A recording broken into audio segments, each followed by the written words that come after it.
we can say definitively that religions are all bullshit. Welcome to Brainstorm. We have the explicit tag for a reason. This is a base level argument to a higher level morality. I get paid to science?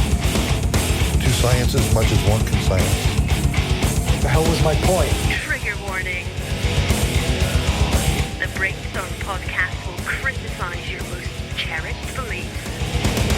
We attack nonsense in all its forms and discuss difficult subjects. If you peddle pseudoscience, supernatural woo, or religious dogma, then this is not your safe place. This is the home of hardcore skepticism.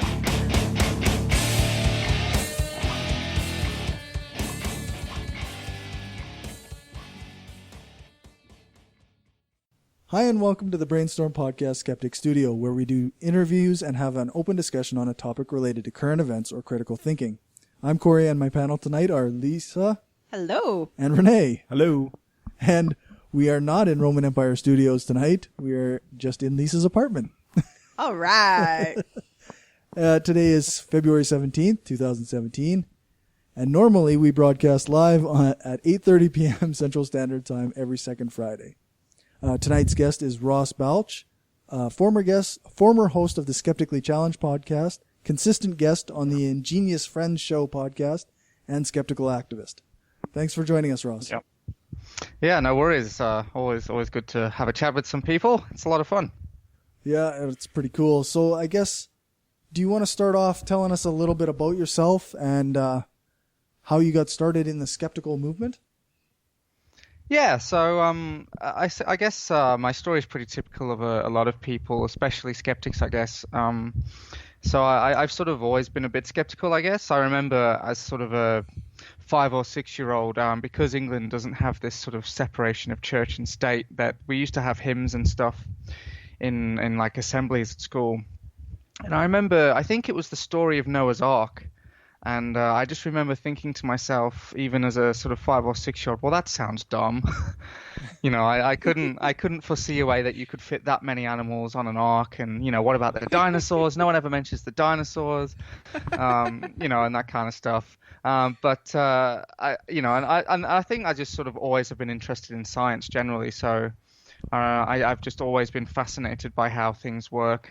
And I think you have to have a sort of natural level of skepticism if you do that, because people tell you a thing and you immediately have to wonder, well, how does that work? And sometimes that brings you on to thinking, well, it doesn't actually make any sense. So you have to sort of, you know, that's sort of how you develop skepticism. But I never really knew what skepticism was for a long time, you know, in terms of this sort of, now it's become this sort of massive organized movement over the sort of, I mean, it's always been there, of course. You know, people like James Randi have been championing this for some 60 years, maybe more now. And even you can go further back to people like Houdini as well. And obviously even further, you know, to sort of classical philosophers and things. But, you know, I wasn't really aware that there was this whole particular term and this whole particular movement. And so, you know, I just sort of went through life being generally a skeptical person. And then really it was podcasts. You know, I think a lot of millennials and even a lot of adults in this generation, well, I mean, I'm an adult now, of course, but back then I was sort of only about 20 and didn't have many responsibilities in my life.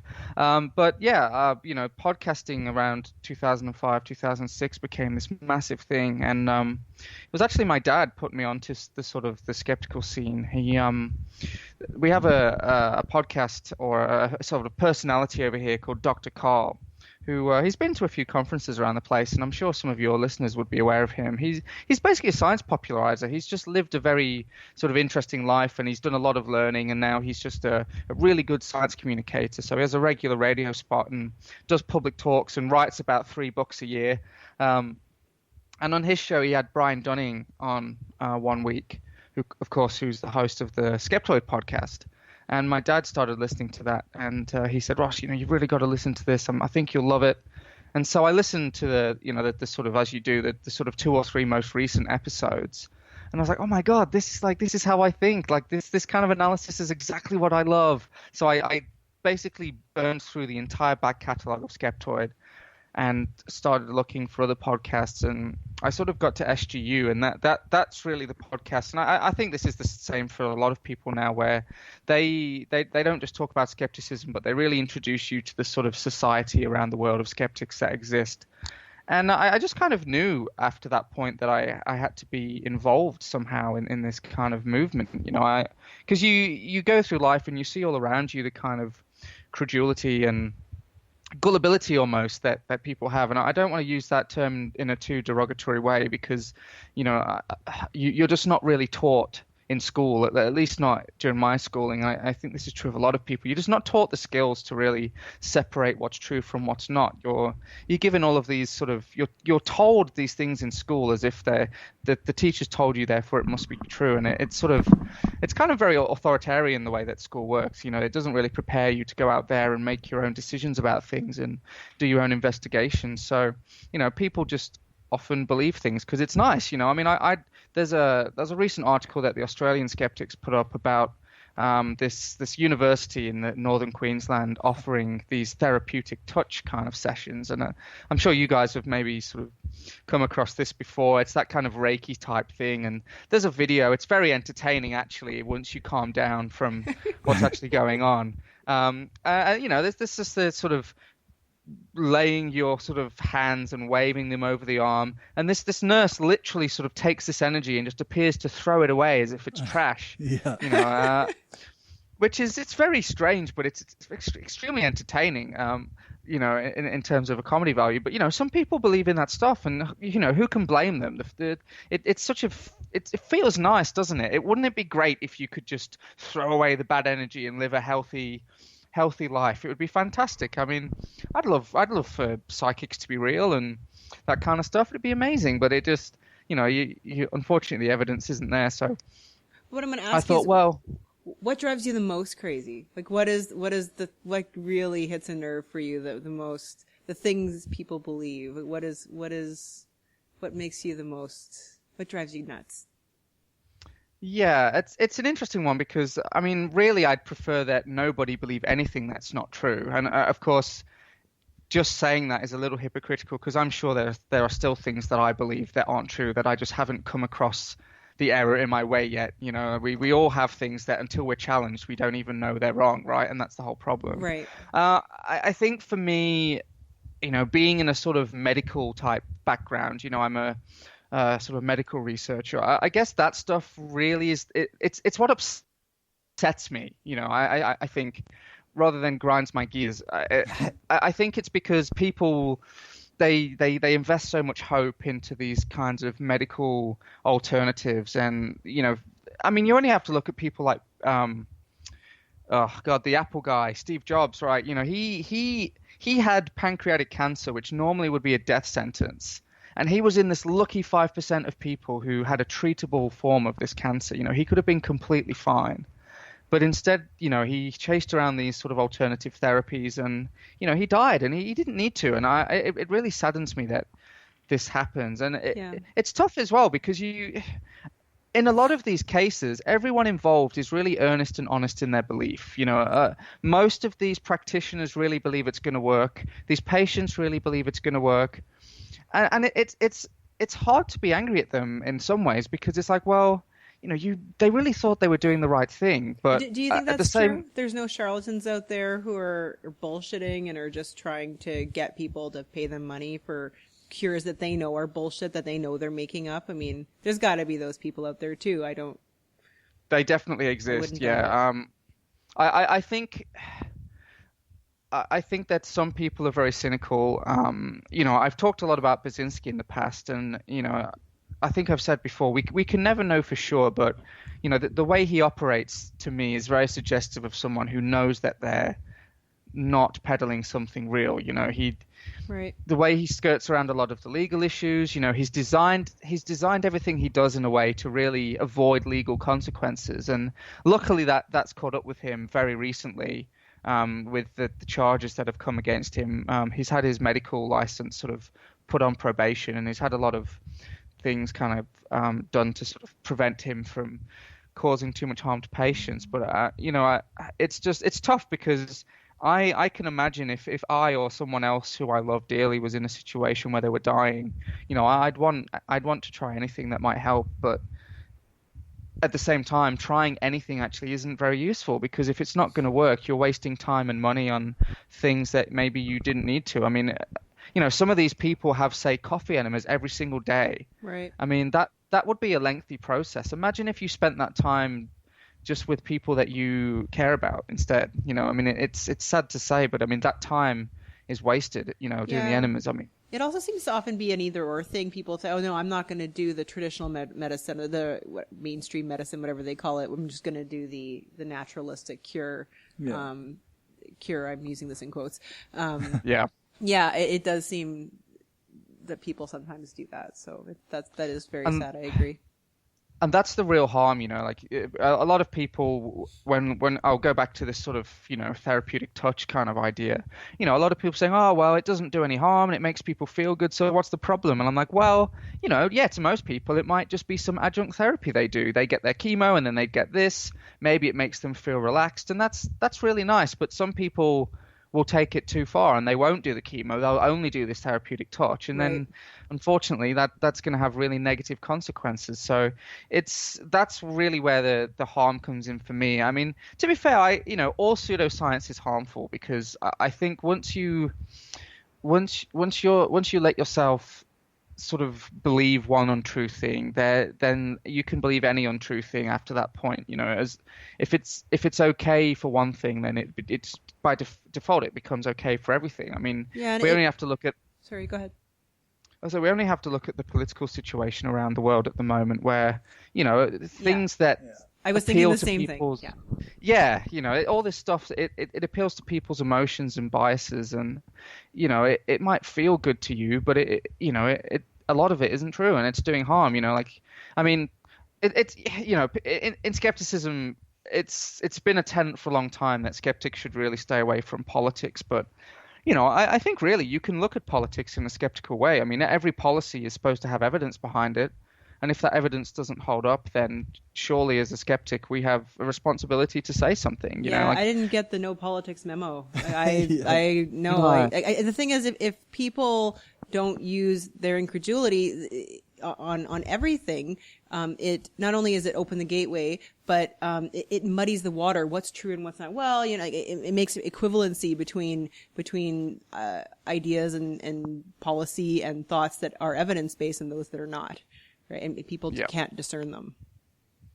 Yeah, exactly. I mean, I understand that when there's an ideological difference, skepticism doesn't help you much there, right? Like, personally, I'd like to class myself as a humanitarian or a humanist. I'm very much in favor of taking in refugees, for equality of all minority groups that are still suffering discrimination and that kind of stuff. I think that the wealth inequality gap is a problem, and that kind of stuff. And there's some evidence that mitigating that kind of stuff is good for society, and that's sort of hard to argue against. Now, if you have an ideological difference where you're like, look, I accept the evidence that, let's say, bringing in refugees actually eventually turns out to be good for the economy. I accept that evidence, but ideologically, I just don't want to help those people. Then I don't have much to say to you at that point. We just disagree about the value of human life, clearly. But, there's a lot of policies which I think the problem is that people think a lot of these ideas are based on evidence when they're not. So you're sort of telling yourself it's okay that you don't want to bring in refugees because the evidence shows that bringing in refugees is a bad thing.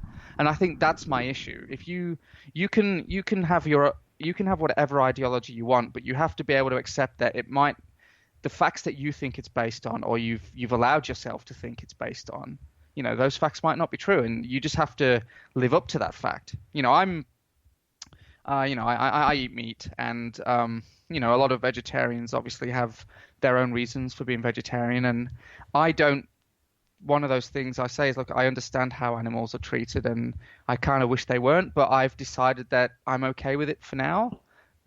Maybe my mind will change in the future, because that I think eventually the way meat is produced is not sustainable right now from an environmental point of view. But that's so as a skeptic, that's one of those things where I said, look, I understand what the facts are here, but what I am willing to accept is different to you. So I just think intellectual honesty is important. I think that's what it comes down to. It's you can have an ideology, but you just have to be intellectually honest about where that comes from at the end of the day. Yeah, if a person is like assuming that the facts are on the side of their ideology when they aren't, then that's when things get misguided. Yeah, it's a bias. But I mean, if you want the sort of my big thing in skepticism at the moment, and it sort of has been for sort of the past year, has actually been to do with Lyme disease. So I've actually spoken about this on a few podcasts, and I've done sort of a talk about it at some skeptic events, it's just, I think the thing is with skepticism is when you feel like you want to be involved, it's easy to think you have to be involved in everything at once and try and change the world over in a day. And that's obviously it's a nice sentiment, but it's not very useful. Most of us, if we're going to do something, we have to play to our strengths. So for me, I know about infectious diseases. That's kind of my area of knowledge. So that's sort of where I've been trying to focus my attention. So, the Lyme disease story is interesting because it's tough because there are some elements of truth in it. I mean, I think like a lot of skeptical issues, there's always that grain of truth which helps the myth along. And the thing with Lyme disease is that Lyme disease really exists, and it really does infect people, and it really does make them sick. But the idea of this sort of chronic Lyme disease is probably not useful right now. With the evidence we have, that could change. And also, I think the problem is that it's people who think they're getting Lyme disease in geographical places where it's just not possible and the evidence is very poor. So in Australia, we have a really big Lyme disease community of people who are convinced that they have Lyme disease. And unfortunately, these are the kind of people who normally exhibit the sort of chronic fatigue-like symptoms, the real problems with energy and being able to just do daily tasks. And I really can't imagine what it's like to have such a debilitating condition. And I've really tried to look at the issue as scientifically as I can. It's very popular, and I think skeptics are very. I think what happens, a lot of skeptics are very prone to sort of an a priori approach. Once they think they have an answer to something, they try and apply that way too often. Like you often hear about, if there was a UFO sighting, it's just Chinese lanterns. It's like, well, no, you don't know that. It's a candidate, and you should investigate that possibility. But what if it was just Venus, or what if it was a plane? Like, it could have been anything. You can't just say, well, we had this answer once, therefore this is the answer to everything. It's very lazy skepticism. I mean, I had this argument with someone about this, the avocado wolf dude who, everything he says pretty much is nonsense. Yeah. But someone close, I don't. anyway.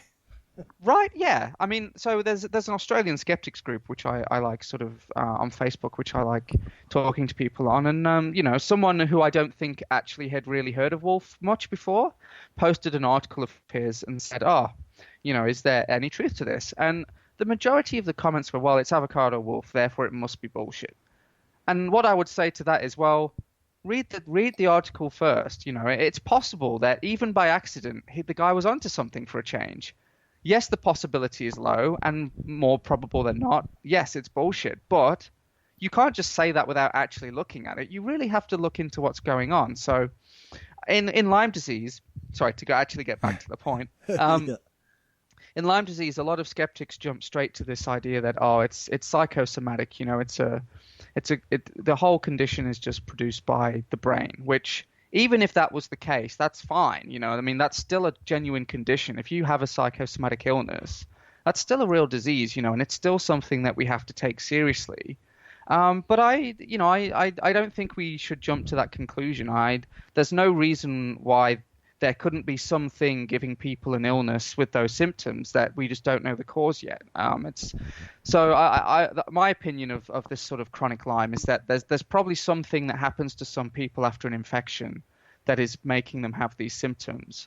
The problem is in Australia, that wasn't caused by Lyme disease in the first place. And there's no evidence that Lyme persists in a chronic state. You can measure people's blood and do testing, and Lyme, once you have the antibiotics, the Lyme goes away, and that's that. And the problem is that there's a whole industry of pseudo testing, sort of, with pathology testing, to essentially pay for a diagnosis of Lyme. You send this off to some dodgy lab somewhere. There's one in Australia, there's a few in the States, there's one in Germany, and they just kind of give you the answer you want. People like naturopaths like to use these services. Yeah. And it's really tough because the Lyme community, you can imagine having this really debilitating condition, having doctors basically tell you that they either don't believe that you're sick, which unfortunately happens a lot, or just, saying they don't know what's wrong with you. Then you get given this name, this diagnosis. Imagine how good that feels. And then imagine someone telling you that actually that's probably not true. Creates a lot of hostility. So it's very difficult to make headway. And in all my time, I've only ever really convinced one person. Right. Which is great. That pretty much makes all of my effort worth it, to be honest. Even if it's just one person, but you can imagine how it gets frustrating quite quickly. So for sure. But if you sort of want to hear like a really in-depth discussion, I don't know if you guys ever listened to the League of Nerds podcast with Miles Power and James Gurney, but on occasion I was on. Yeah, they have some really great guests. When Concordance is on, I really enjoy it actually.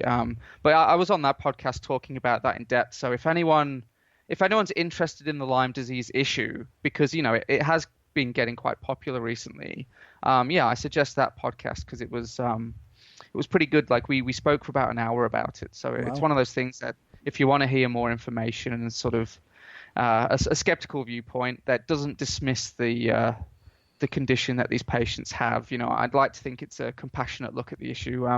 You should check that out because it was actually a really good discussion in the end. Oh, that's great. So I guess, how do you personally balance your compassion with your skepticism? Because quite often we seem to lose sight of that in our fight for facts, I guess. Yeah, that's a really good question because I think you're right, and it's a real. I think it's one of those criticisms of the skeptic movement. Skepticism itself, of course, is just a method, right? It's like science. Science is a method. So, there's nothing inherent in skepticism that says you have to be an asshole to people. Right. Phil Plait did that really good talk. Oh God, almost 8 years ago, I think now, could be 10 even. Don't be a dick. That's what he said. And it's really important. And I would suggest to any skeptics out there that don't just be an armchair skeptic. It's really easy to sit behind your keyboard and insult people feeling superior about yourself because you've done hard work. I won't take that away from anyone. Being a skeptic is hard work. Looking up facts all the time is hard work. Trying to recognize your own biases is hard work. It takes a lot of time to step back when you want to believe something and ask yourself if it's really true. And you should feel good about yourself for doing that, but feeling superior to people who haven't isn't going to help, and that isn't going to get through to anybody. People don't want to feel like they're an idiot, and also they're not. Most people who get into believing kinds of pseudoscience, they're not stupid. Anyone can be fooled, even the best skeptic. I mean, it's happened. You just have to look at Bill Nye. He was skeptical of GMOs, and had no reason to be. And he's a pretty smart guy, Yeah. and he changed his mind. Look, which is good, of course, and that's kind of the most important thing. But I think what I would implore you to do is step out from behind your keyboard and just talk to people who believe this stuff in real life. So if there's some kind of convention, we have Mind Body.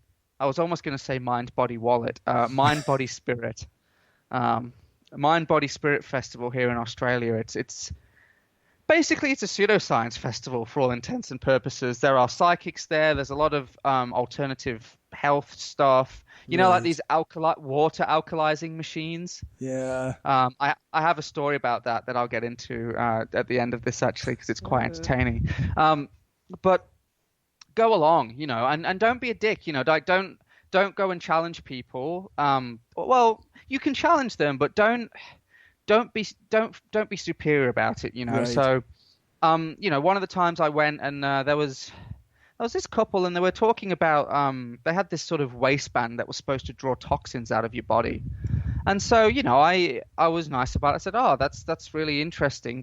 Which particular toxins does this band get rid of?" And they were like, "Oh, just toxins. They're all in your food and they're in medicines and the pharmaceutical industry." And I'm like, "Oh, I mean that's really interesting because I actually know quite a bit about the pharmaceutical industry. I'm sort of involved a little bit myself, and I've never really come across these kinds of things. I mean, drugs are really carefully tested. So, which kind of drugs are you talking about?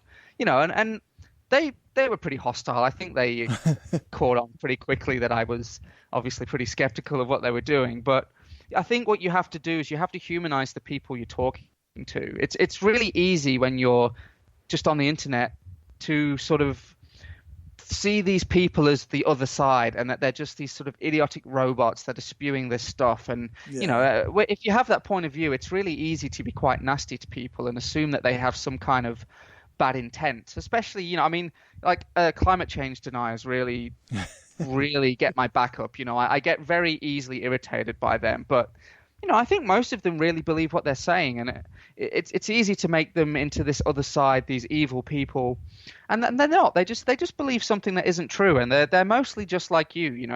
You talk to these people, they have the same hopes and dreams that you do. So I think talking to people, putting a human face behind it is really important because I think that's how you have compassion, because then it stops becoming about you being right, and it really becomes more about trying to help these people not be wrong. And I know that sounds like the same thing, but it's really not. It's actually very different. I feel like growing up as a skeptic, there's there's that, you kind of have this personality, like you're the smart ass who, like, your mom makes something up and tells their friend this, and you're like, no, that's not true. You're like I think there's just, like, I totally feel like I know so many people who they're naturally skeptical, but they're all like, there's just something in you that you just can't not say, like, no, you're totally wrong. And you just can't, I don't know, can't get over it. I know so many scientists that way. And I don't know. I think it's part of your personality, what makes you a person who's more susceptible, I guess, to skepticism. I don't know if you agree. Were you that kid? Yes, I was a little bit, actually. Me too. I was a pretty obnoxious kid, I think. And that's fine, Look, you grow and you learn. I think you're right. I think some people might just naturally be born a little bit skeptical for whatever reason. And I think being a skeptic, it becomes easy to turn into a contrarian or a cynic. Right. Like a cynic is not the same as skepticism, but it is easy to become cynical. Because you see, you just come across it every day. Like Twitter at the moment is just this constant barrage of horrendous things that various governments around the world are trying to implement. And I think the depressing thing is it doesn't seem to end, and I think sometimes you get that sort of release, don't you, from just unloading on someone, and it might feel good to you for like 5 minutes, but it doesn't help anyone in the long run. So I think, especially, for me, especially interacting with these Lyme disease people, it becomes apparent so quickly how much pain they're in, not just physically but mentally. They're in this situation where they're so desperate for an answer. And you have to navigate really carefully around that, because you don't want to make these people feel any worse than they already are. But at the same time, some of these people will go off to Germany for these kind of like hypothermia treatments, or they'll be on really strong antibiotics for years, and that's really damaging. And you're trying to prevent them from hurting themselves, while at the same time, not making them feel worse about themselves than they probably are. It depends what you're talking about, because with the medical stuff, it's almost easier to have compassion for people, isn't it? Because they have this real human issue, don't they? Getting sick is a very human thing to go through.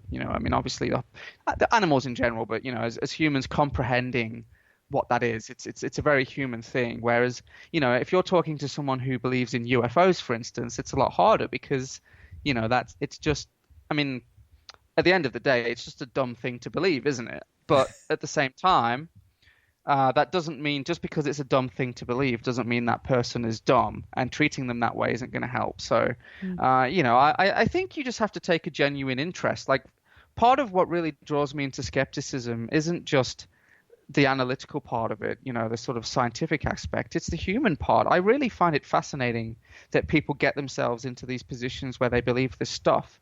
And I think seeing skepticism as a sort of form of sociology or human study is actually a really useful outlook, because then you can really treat each case as, a person. It's like, well, how did this person get here? And asking them the right questions. No one likes to be told things. They like to feel like they discovered it for themselves. So I think if you can sort of ask them questions and treat them with some civility, I think you actually make a lot more headway that way. Yeah, that makes sense. Rather than, like you say, being the keyboard warrior who just berates somebody for making a mistake. If you like what we're doing and want to help us keep the lights on, go become a patron at patreon.com/brainstorm podcast. You can hear the bonus half hour that we record every episode and get a shout out when you support the show. Become a patron for just $1 an episode at patreon.com/brainstorm podcast. Or you can support the show by ordering a t-shirt, mug or other gear from our store at caffeepress.ca/brainstorm podcast gear. If you can't afford to become a patron or buy gear, then why not give us a rating or write a review on iTunes or Stitcher? Every rating makes it easier for people to find us. Thanks for your support.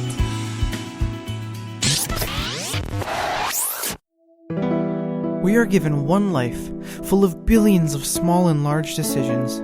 To be somebody, to change, to be kind, to give hope, to become a better person, and to leave a lasting impact on this planet. It is a decision to be made every single day while your heart is still beating. We've made our decision. Absence of clothing, atheist and science-based apparel and merchandise, donating 50% of our profits to charity. Look good and feel good, without God. Check us out at absenceofclothing.com and find us on Facebook, Twitter, Instagram, and Pinterest for discount codes and other sweet swag. Use the code BRAINSTORM at absenceofclothing.com and get 10% off. Have y'all ever wondered what it's like to be a redneck with empathy? Have you never heard of a Southerner who isn't a blathering bigot? Well, have I got the show for you. It's the Podunk Polymath Podcast, hosted by myself, Chris, and it's the sentiments of a secular, sarcastic, screwed-up Southern SJW and skeptic. You can find me and the show on iTunes, Stitcher, YouTube, or your favorite podcatcher. Y'all stop on by and take it easy now, okay? Hi friends, are you a non-believer living in the Bible Belt? Do you want to meet some amazing atheists but have a limited budget? Then check out the Nashville Nuns Conference, or NanoCon for short, which will be held on March 18th, 2017 in Nashville, Tennessee. This year's speakers include Matt Dillahunty, Mandisa Thomas, J.T. Eberhard, Gail Jordan, Jim Helton, Callie Wright, and St. Patrick, with musical guests The Sunday Assembly Nashville Band and Chibi Kodama. Just go to NashvilleNuns.com to register because it's February and I'm just now getting to producing this promo.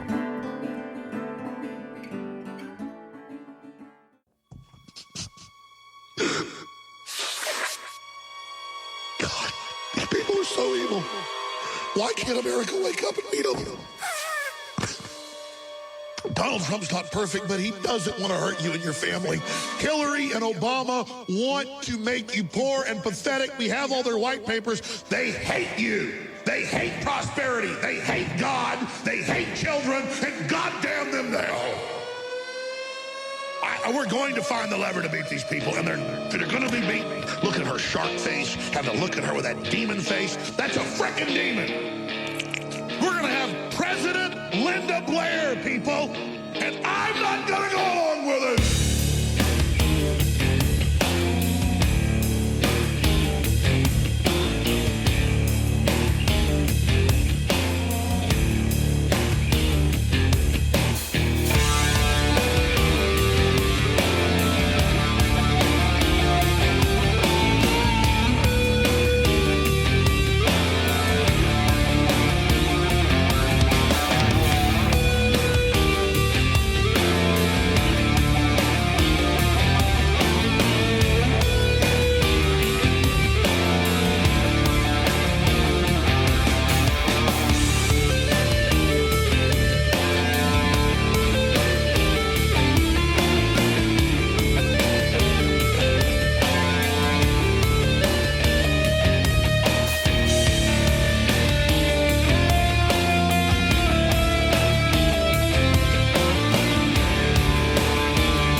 dragging knuckles through muddy waters. Chains are bound to my broken feet. A victory for my oppressors. Was there no warning sign for me? It's not how we envisioned. They're growing quite unkind. We failed our desperate missions and lost our fucking minds.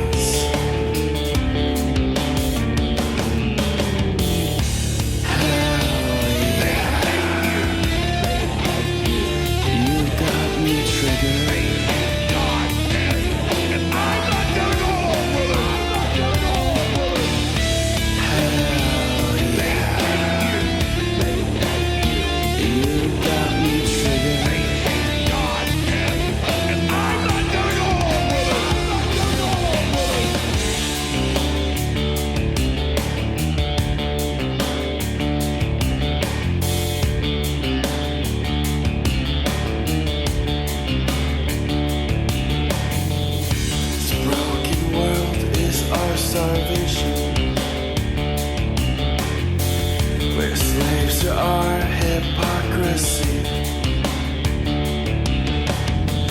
I thought I could do this without you, but you're the drug I fucking need. We enter our decisions and slowly fall behind. Trust our televisions. Our thoughts now fully primed.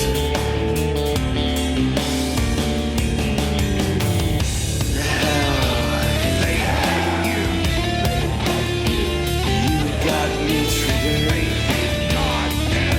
And I'm not gonna go home with it.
Before we get back into the episode, I just want to make a note about this song that I just played. It's called Triggered. It's by A Lost State of Mind, also known as Jason Camo, who does the outro music for our show and has done music for many podcasts. He's a great friend and a great part of the podcasting community and a great musician. I just want to make sure that everybody knows that this version of this song is not the 100% complete version that's going to be on the album. He's got a new album coming out on February 28th. It's called Some Version of the Meaning of Life. And I just want to make sure that everybody knows that you can get his stuff at aloststateofmind.com, and the versions that are going to be on the album will be complete, fully rendered versions, fully mixed, and they'll be the best possible sound quality that you can get. And I urge you to go and check out his stuff and to support him as an artist so that he can keep creating great music for all of us to listen to, and all of our these great podcasts that you listen to use in as break music and outros and intros. That said, back to the show. Yeah. I can make an argument. Okay.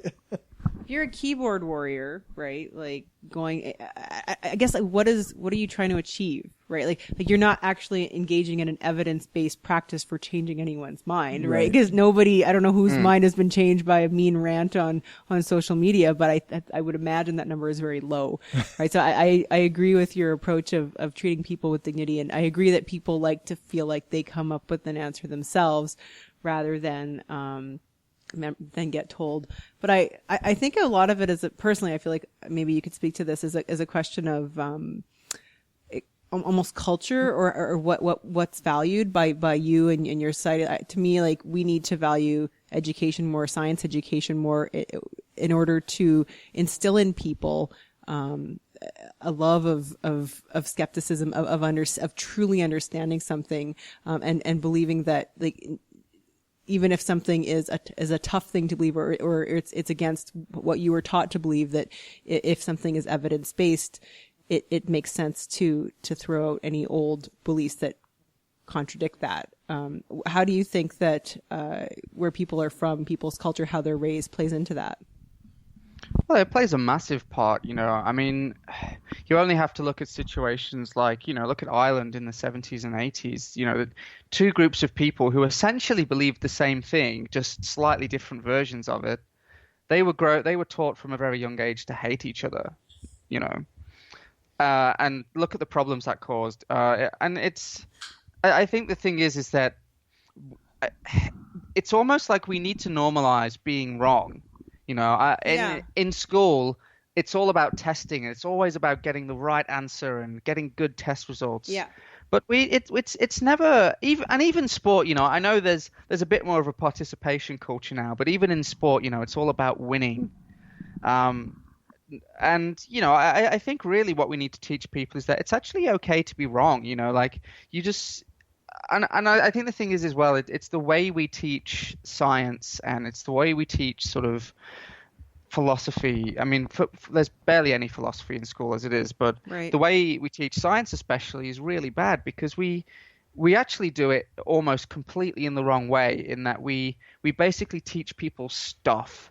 This is the equation for the speed of light. This is what's inside of a cell. Right. These are Newton's laws. It's like, well, yeah, that's great and that's useful, and you have to know that, but humans don't care about facts. Yeah, exactly. Science isn't just the stuff that we find out. In fact, the stuff that we find out is almost, while it's the goal of science, it's the least important part.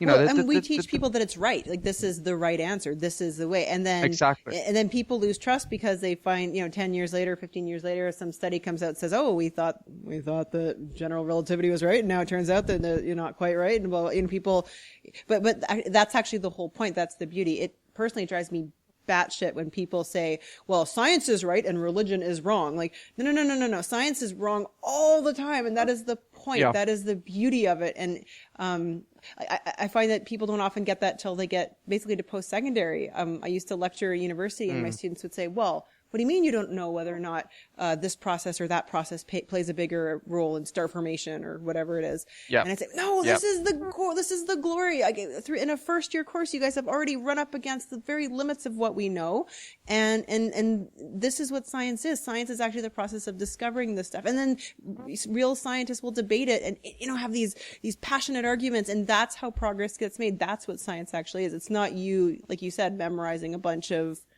equations and theorems, and that's not what it is."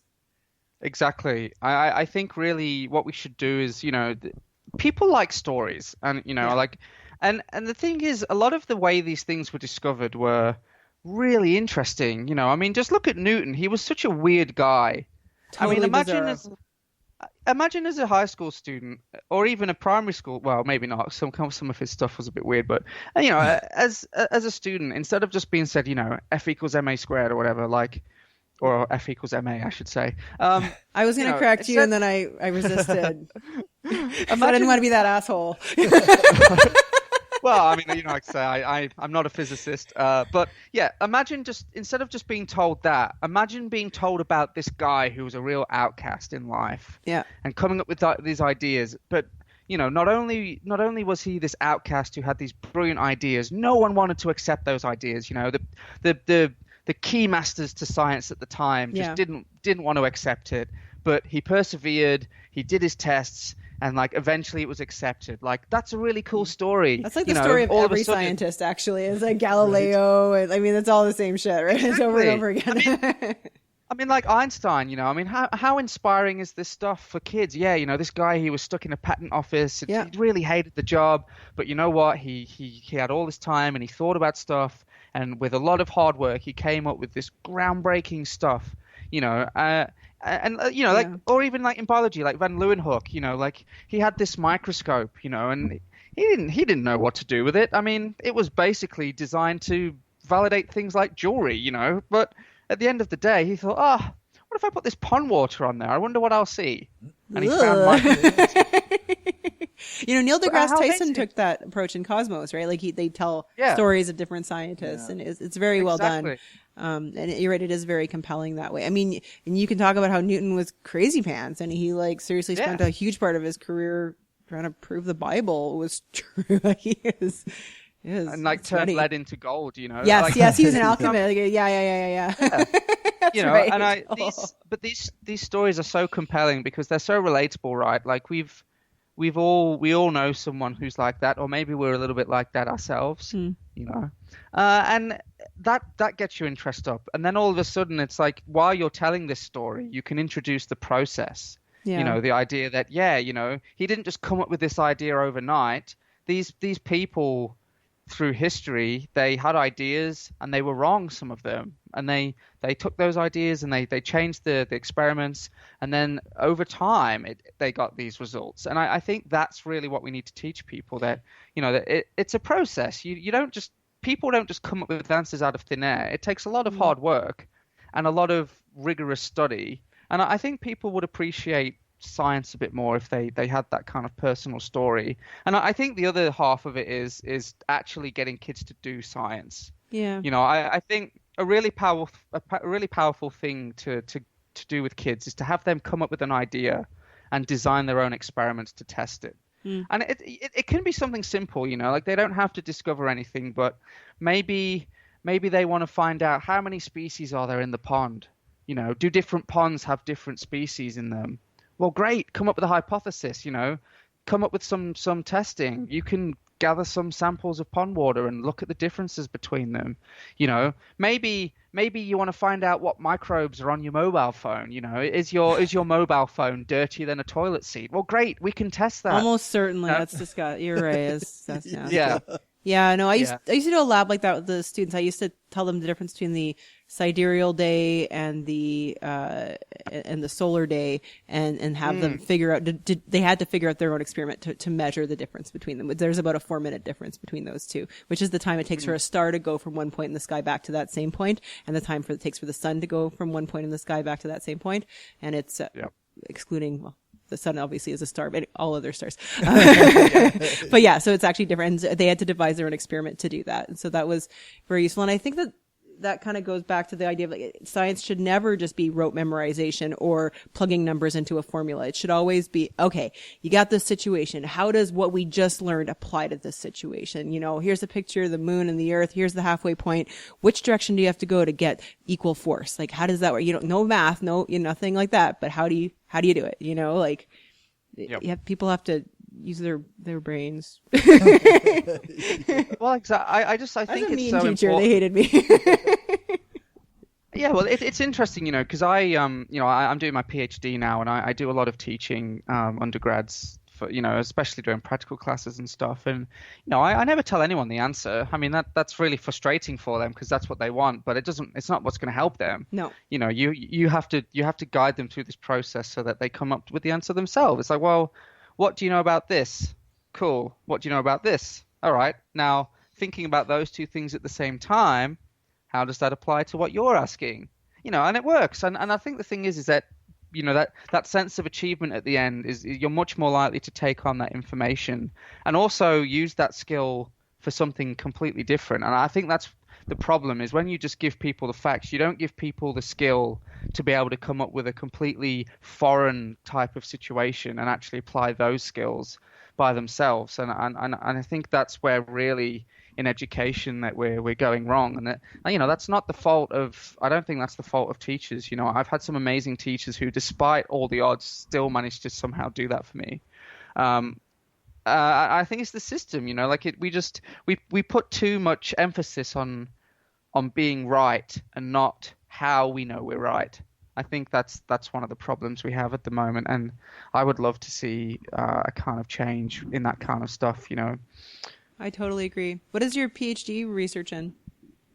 So I'm fascinated by viruses because they.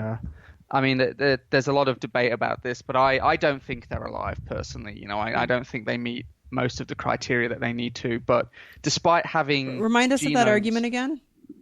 Oh yeah, sure. So obviously we're living, right? That's easy for us to prove in a lot of ways. I know some philosophers might disagree, but from a science point of view, I remember Dr. Crusher explaining this today. Like, living things have to reproduce and they have to grow and they have to whatever there's landmarks, exactly. hallmarks of life are.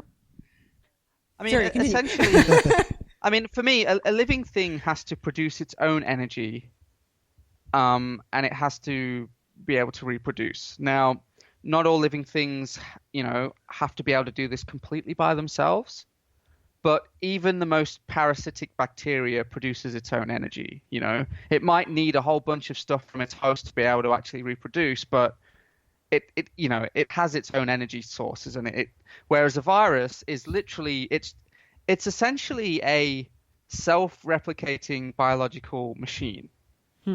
Because if by itself it can't produce any energy, if it's sat there by itself, it won't produce energy at all. Well, if I was out there in space, I wouldn't produce any energy. I would be dead, and I guess I'd be dead, not alive. But you'd produce energy until you ran out of it, though. True. Okay, wait. So, so you're saying that a virus is just like a complex molecule, basically?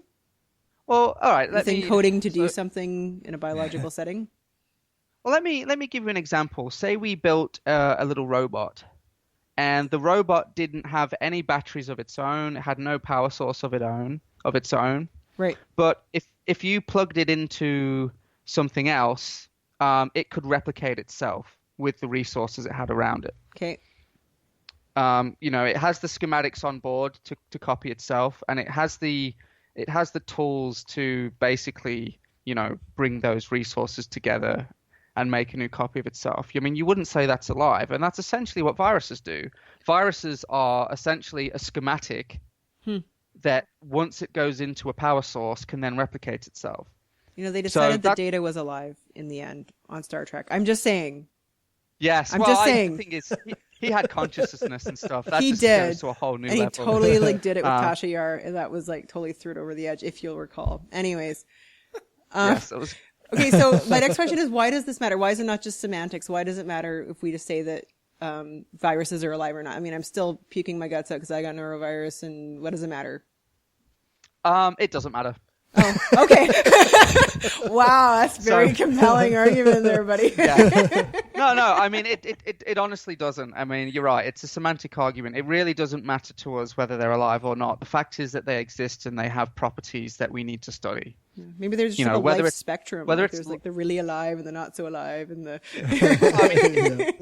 I think the spectrum is. I think most things in science come down to spectrums, which is probably one of the things that's frustrating about it, because you never get any real definitive answers. But yeah, essentially, it study actually physics, man. Just study physics. It's a lot more black and white. So much simpler. But electron, proton. But my point was that the fact is that viruses, despite not really being alive and having genomes like 0.1% the size of a human genome, can do so much. You can ruin your day. They ruin this podcast. Like, there's like nobody here because everyone's sick. Half our crew is sick. So. Exactly. And the thing is as well with viruses is that because they have such small genomes, and they need to have small genomes because the bigger the genome gets, the harder it is for the virus to be successful. Really, every protein that a virus has does several things at once. Which is really not how a lot of biology works. A lot of human proteins has basically one, maybe two purposes, whereas some virus proteins will have 4 or 5, and because they have to be efficient. And viruses are the most efficient biological entities really that we know of. So I think that's sort of what's fascinating about them. And is that what you call them, biological entities? So you don't have to call them living things. Exactly. I love that. I love that. Yeah, very, very careful language there. But so my project is actually about otitis media, which is ear infections. And essentially, some kids just are really prone to ear infections. They'll have ear infections 10 or 11, 12 times a year until they're about 5 years old. And that's a real problem because that actually affects your hearing eventually. And that leads to sort of developmental problems and social issues. And the parents may kill them for being sick constantly. Like, let's be honest. Nobody gets any sleep. Well, I mean, and otitis media, I mean, I'm not a parent, but I definitely have witnessed kids who have it and the strain that puts on the kid and the parent. So, it's an issue. So essentially we're interested in why. Why are some kids more susceptible than others? And one of the important factors in ear infections is that actually most ear infections start as a respiratory infection. Right. So things like the cold, rhinoviruses, respiratory syncytial virus is another one. The flu, these are all infections that start in sort of your nasal passage and make their way either up or down, and then cause these ear infections. So we're wondering but the ear infection itself is bacterial, right? Typically, is that right or no? So I think something like 80% of ear infections involve bacteria, but typically the virus will replicate there first, and then the bacteria gets sort of sucked in by the change in pressure that infection produces. Gross. And we know about 10 to 20% of ear infections are actually caused by viruses just by themselves. So it's sort of it's interesting because that gets forgotten about a lot, of course. But essentially,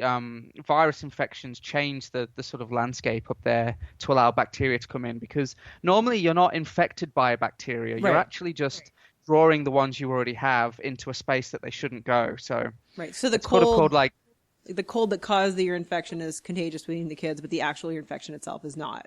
Right. Exactly. Exactly.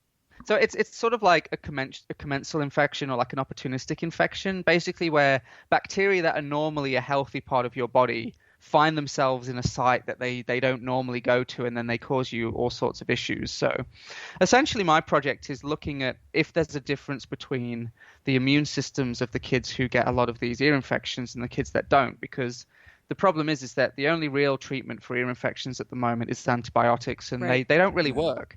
They don't actually really do anything, and they're contributing to resistance. So if we can come up with some kind of drug that helps the immune system get rid of these viruses, then we could actually potentially stop these kids from getting so many ear infections. So I'm in this sort of that really early, how science has the sort of the basic stage and then the sort of exploratory stage and then the translational stage. I'm in that real basic stage now where we don't really know if we'll find anything, but we sort of think we will, and we can hopefully from there work on something a bit more clinical after that. But so right now we just...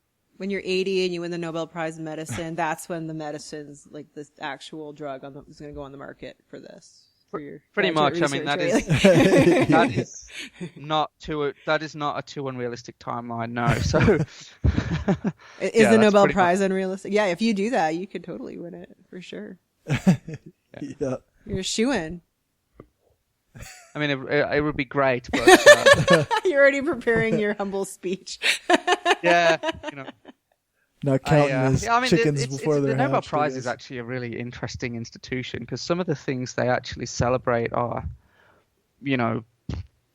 not always what I would give the prize to. And I think that there's a real controversy for me around it, because they only give 2 or 3 people the prize, when these days especially we're long past the time in biology especially where one person did a thing and discovered something amazing. Biological discoveries are really thousands of people's work these days.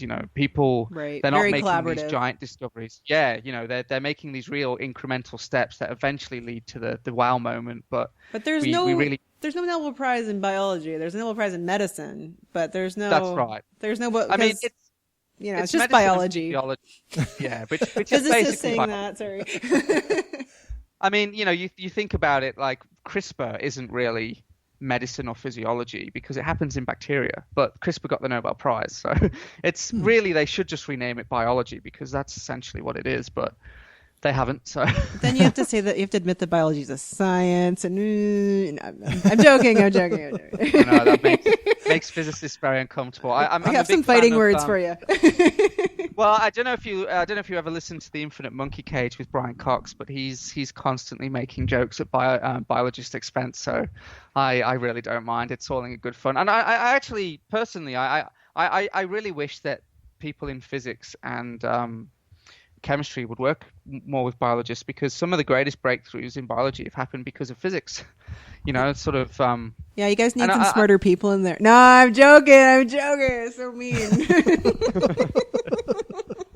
Well, I think it's just people with different skills, right? I can't piss you off, dude. Like, I know. See, the problem is I absolutely love physics. I love cosmology. I love, like, even just like the people looking at things on atomic scales. Like it's that's the fascinating correct attitude. Yeah. I just personally, bias. I don't have the brain to think about it like some people do, I think. Whereas biology makes a lot of sense to me. You'll rarely meet a physicist who's like, "Oh, I love biology. It's the best thing ever." I mean, there are biological physicists, but they're, most of us are just like, like. Yeah. And that's okay. That's completely fine. Like, but yeah, I just love science. I love any kind of science, and I just I like these kind of, some of my favorite papers to read are where a physicist got involved and sort of then sort of revolutionized something, because it's like, well, maybe you could look at it this way, and then all of a sudden you open up this whole new area of discovery. So for me, it's really cool. Well, on a serious note, though, generally speaking, if you get collaborations between fields, it tends to be very fruitful, because oftentimes you have techniques and approaches in a certain field that you don't see in another field, and bringing those techniques in, you end up making these large strides. Because, okay, you didn't know about this mathematical approach or this way of programming or this way of solving this problem, right? So that tends to usually be pretty fruitful, generally speaking, in my experience. Yeah, for sure. Yeah, exactly. Okay. I guess I'll ask you one quick question before, if it's quick. I guess you mentioned something about antibiotic resistance earlier, and I guess, how big a deal do you think it is? So obviously, as a skeptic, I'm not really into alarmism, but it's a massive deal, honestly. The problem is that the number of, there's actually a really good graph about the number of new antibiotic classes discovered, and you'll see in the sort of 50s, 60s, and 70s there's heaps of them, and since then there's only been about 2.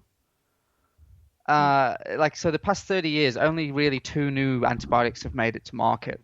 Wow. And the problem is, and this is obviously the sort of the problem with the pharmaceutical industry being an industry that has to make profit. There's so little profit in antibiotics because the amount of testing you have to do is massive. It's really big, and I think what a lot of people don't appreciate is that for every drug that actually makes it to market that cost this company several $billion, there are 5 more that didn't make it that also cost several $1 billion. Right. And it's slow. We obviously we're cautious because we don't want to develop a drug and then have something happen to people. Like thalidomide especially is the biggest example where we didn't do enough testing, and then because of that, a lot of people they really They suffered. There was a lot of damage done. There was a lot of damage done. So we have to be cautious. And, a lot of the problems with antibiotics aren't the drugs. It's the way we use them, of course. If we could clean up our act today, it wouldn't really be as big of an issue. I think we have enough antibiotics now that it's called antibiotic stewardship, basically using them in the right way. If we stopped giving antibiotics to people with colds just because they want a medicine, and if if we did more testing to find out which antibiotic is going to work, which we can do, and it's fairly cheap now, especially with PCR, then I think we'd be okay. But the problem is that, medicine is a bit of an industry in a lot of countries, and even when it's not, people just expect to be given something, and antibiotics is kind of where doctors go. So, I think we are in a situation where we might potentially run out of antibiotics. It really could happen. And I think the saving grace is that we're actually now, instead of looking at antibiotics, we're starting to look at a sort of new approach. So antibiotics they're all about killing bacteria, or at least sort of stopping them from growing. And you can imagine from an evolution point of view, that's a massive fitness cost to a bacteria. Like, obviously, the whole point of bacteria is to replicate and grow. And if something is stopping them from doing that, they have a massive evolutionary pressure to come up with a solution to that problem. Right. But if we can do something else, like, all right, the bacteria are in there, but, the presence of bacteria per se don't actually make you sick. I mean, I mentioned earlier, we have thousands. I think our battery died. Okay, but it wasn't me. I did not cause that. Okay, I'll just text Ross and tell him we're sorry we cut him off mid-bacteria rant. I'm just going to ask him if he has anything he wants us to plug, and then we can do that. To say at Ross Balch on Twitter, and to look up the Brisbane Skeptic Society. So that's all he wants to plug. Did you tell him we're sorry? I did so. Did you tell him like 5 times? That's very Canadian. No, I only did it one time. Oh, okay. It's only partially Canadian. Yeah. I'm considered a rude Canadian for only apologizing one Tell time. him I say biology sucks. No. Just add that at the end. He'll like it. They like that too. Yeah. The British do generally. Just the Especially mean if they live jokes in about the things they like. Australia. I don't know.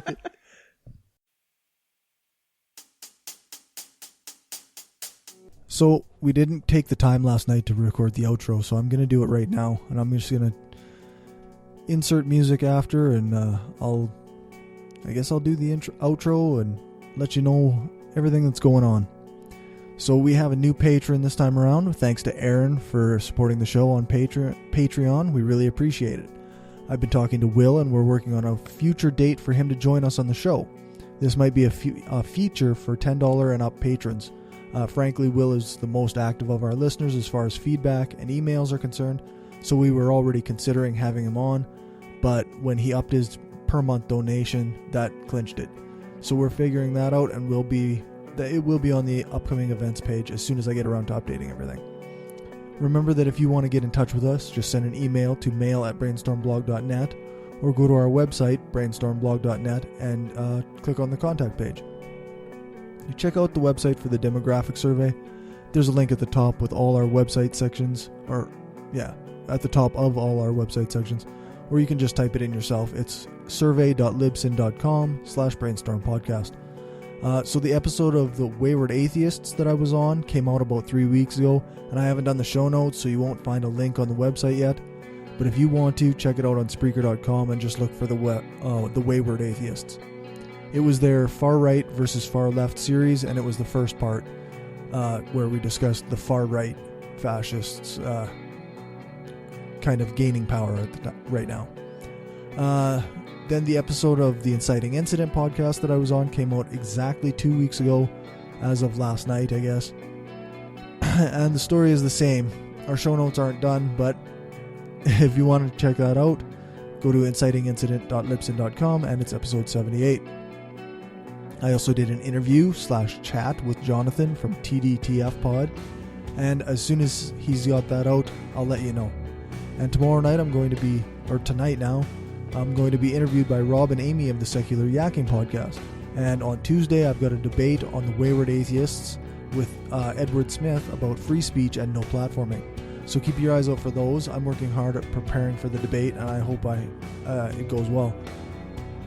So that's the end of the episode. I just want to say sorry for the weird order of everything and weird length, because everybody got sick. We ended up having to record in an apartment versus in the studio, and we only had 3 people rather than the full crew, and we had technical glitches all over the place. I hope everything sounds okay and that you'll come back next week. Make sure to check out the show notes on our website. I'm working diligently at getting those updated. You can get bonus content, full-length ad-free episodes, and other bonuses, including random snippets of whatever we happen to come up with. We're recording little 5, 10, even 15-minute snippets in between episodes and just posting them to the Patreon page. So far, I'm the only one who's done it, but I know the other crew members have recording apps on their phones and whatnot, so I expect there to be more content coming. Thanks to Daryl, Will, Rob, Nathan, Destin, George, Stephanie, Janet, and now Aaron for being patrons. Join us in 2 weeks for the next live broadcast on Spreaker. Just enter Brainstorm Podcast into the Spreaker search bar, or you can go to our website and check out the live show page and the upcoming events page. Remember to rate us and write a review on iTunes or Stitcher. Hit that subscribe button. If you leave a review, then let us know, and remember to tell us where you're from so we know which store to look in. Thanks to Dave for our intro music. Thanks to Alex Kepper-Murdoch for doing voiceover for the intro and some of our ads. And thanks to Jason Camo for our outro music. You can find his stuff at aloststateofmind.com. All music played is either with permission or under the SOCAN license to play. For more information on SOCAN, you can check out the music license info on our website, brainstormblog.net. T-shirts, mugs, and other cool shit is available at cafepress.ca/brainstormpodcastgear. We'd love to hear from our listeners, so shoot us an email at mail@brainstormblog.net or go to our website and hit that contact page. If you have a podcast or website and want to shout out or have a promo to play, let us know. Thanks for listening. Make sure to join us again on March 3rd with our guest Marissa McCool, author of The PC Lie and host of the Inciting Incident podcast. Thanks again, and remember, the truth matters.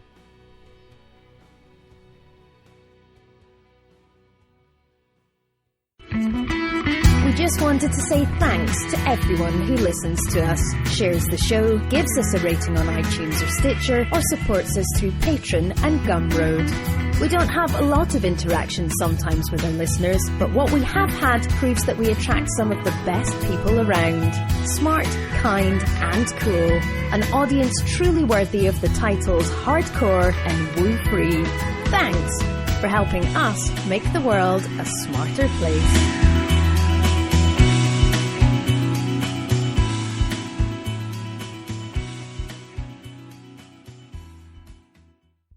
This is an opinion-based podcast. Each person on the podcast is responsible for their own opinions, and those opinions don't necessarily reflect the views of the rest of the panel, any guests, or anyone associated with the people on the podcast, such as spouses, partners, children, other family members, friends, or employers. No one person speaks for the podcast, with the possible exception of Corey, and he doesn't speak for anyone else on the show. The Brainstorm podcast does not represent the views of our sponsors.